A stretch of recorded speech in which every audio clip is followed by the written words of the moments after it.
आज अधिक महिन्याची सुरुवात. बृहन नारदीय जे पुराण आहे त्या पुराणामध्ये अधिक मासाचं महात्म्य आलेलं आहे. देवर्षी नारद आणि हरिनारायण यांच्यातला संवाद आहे आणि त्या संवादामध्ये अधिक महिन्याची कथा आलेली आहे. ती थोडक्यात कथा आपण बघूया. देवर्षी नारद हरिनारायणाला विचारतायत की हा पुरुषोत्तम कोण आहे आणि पुरुषोत्तम मास काय आहे याविषयी मला जरा जाणून घ्यायचं आहे.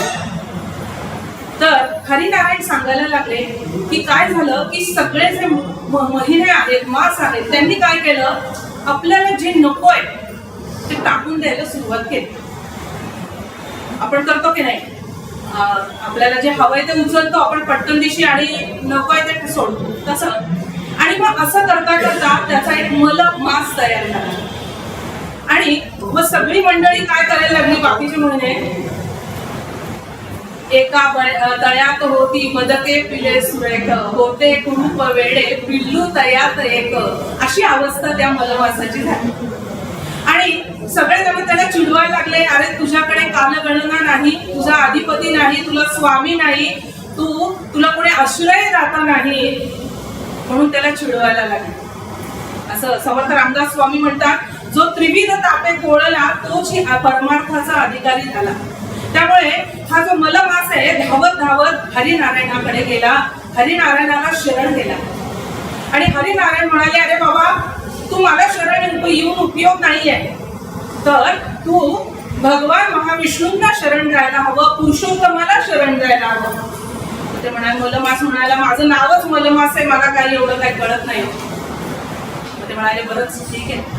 शरणागतासी तारी तोची एक सद्गुरु दाता, जैसे बालक वाढवी माता नाना यत्ते करून. एकदा तुम्ही शरण गेला की परमेश्वर तुमची सगळी जबाबदारी उचलतो. आणि हरिनारायण गोलोकामध्ये मलमासाला घेऊन गेले. गोलोकामध्ये भगवान पुरुषोत्तम अर्थात श्रीकृष्ण गोपिकांसोबत समवेत राहतात. गोलोकामध्ये घेऊन गेले आणि भगवान श्रीकृष्णांना या हरिनारायणाने सांगितलं की हा माझ्यासोबत आलेला मलमास आहे आणि जी कालगणना आहे, काळाचा स्वामी आहे, नंतर रवीचं जे संक्रमण आहे ते याच्यामध्ये होत नाही. त्यामुळे कुठलेही वास्तुशांत म्हणा किंवा कोणाचं बालकाचं बारसं असेल, म्हणजे जी काही शुभ कार्य आहेत ती काही होत नाही.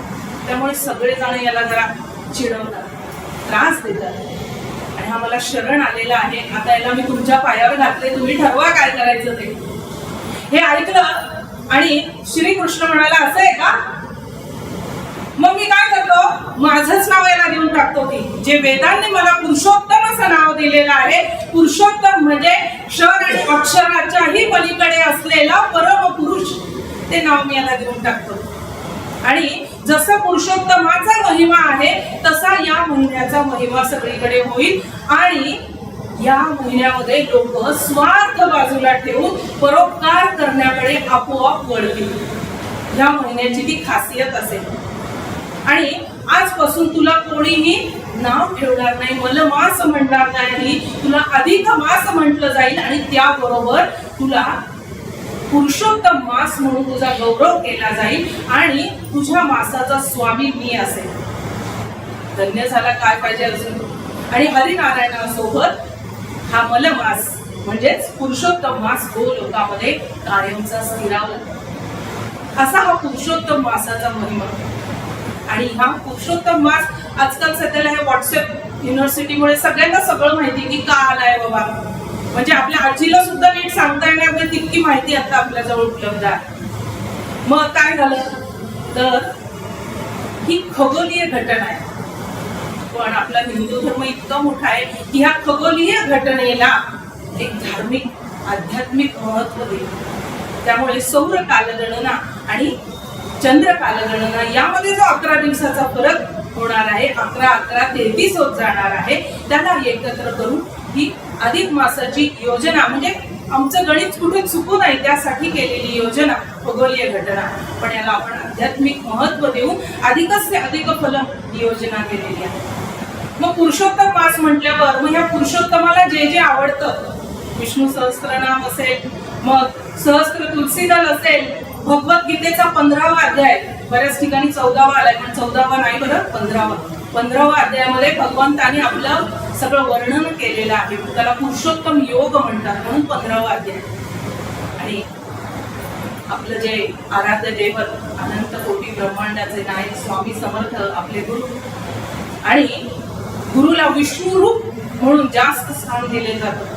त्यामुळे आपल्या स्वामींना आवडणारं गुरुस्तव ते ह्या कालखंडामध्ये आपल्याला करायचं आहे.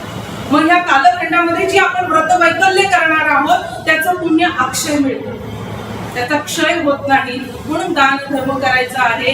ही 33 जोडपी जेवायला घालायची आहे, जावयाचा मान करायचा आहे. मग याला धोंडाचा महिना पण म्हटला जातो. का तर 12 महिन्यांच्या रांगेमध्ये एखाद्या दगड्यासारखा धोंड्यासारखा मध्येच येतो, म्हणून धोंड्याचा महिना. मग काय केलं जातं त्याचं प्रतीक म्हणून जावयाला काही भागामध्ये पूर्णाचे दिंड म्हणजे धोंडे करून खायला दिले जातात. आपल्या आईपतीप्रमाणे चांदीचे धोंडे तबकामध्ये दान दिले जातात. मग आपल्याकडे कशी प्रथा आहे, नवीन जर जोडपं असेल तर अजून आपण मान सन्मान करतो. आपल्या जावयाला लक्ष्मी नारायणाचा जोडा मानून आपल्या लेकीचा सन्मान आपण करतो, आणि मग तिला चांदीच्या तबकामध्ये 33 अनारसे घालून दिवा, त्यामध्ये ज्ञानाचं प्रतीक असलेला, वंशवृद्धीचा प्रतीक असलेला तो दिवा, दीपदान असं जावयाच्या झोळीमध्ये घातलं जातं. खरं तर आई वडिलांचा त्याच्यामध्ये थोडासा स्वार्थच असतो, कारण की आपल्या कन्या राशीला लागलेला हा ग्रह कायम शांतच राहायला पाहिजे.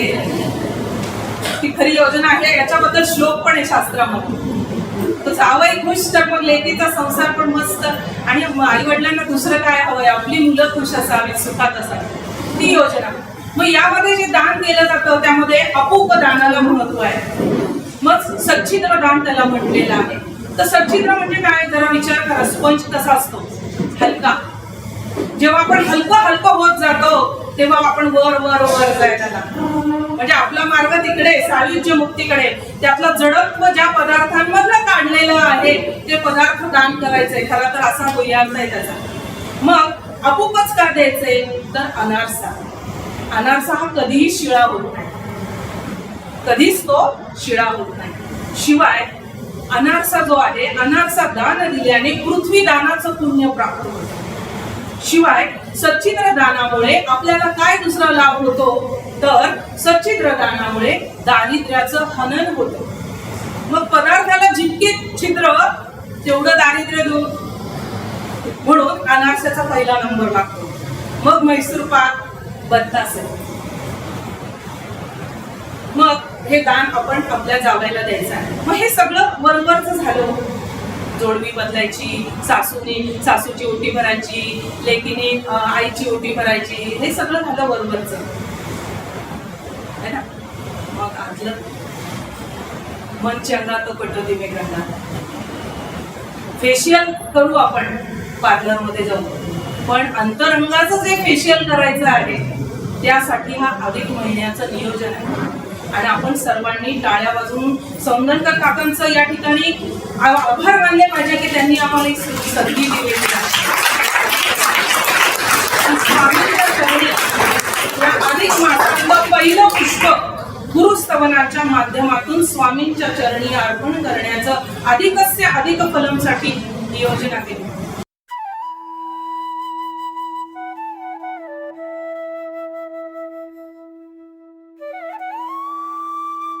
अध्यात्मावर अशीच माहिती मिळवण्यासाठी देव माझा चॅनलला सबस्क्राईब करा.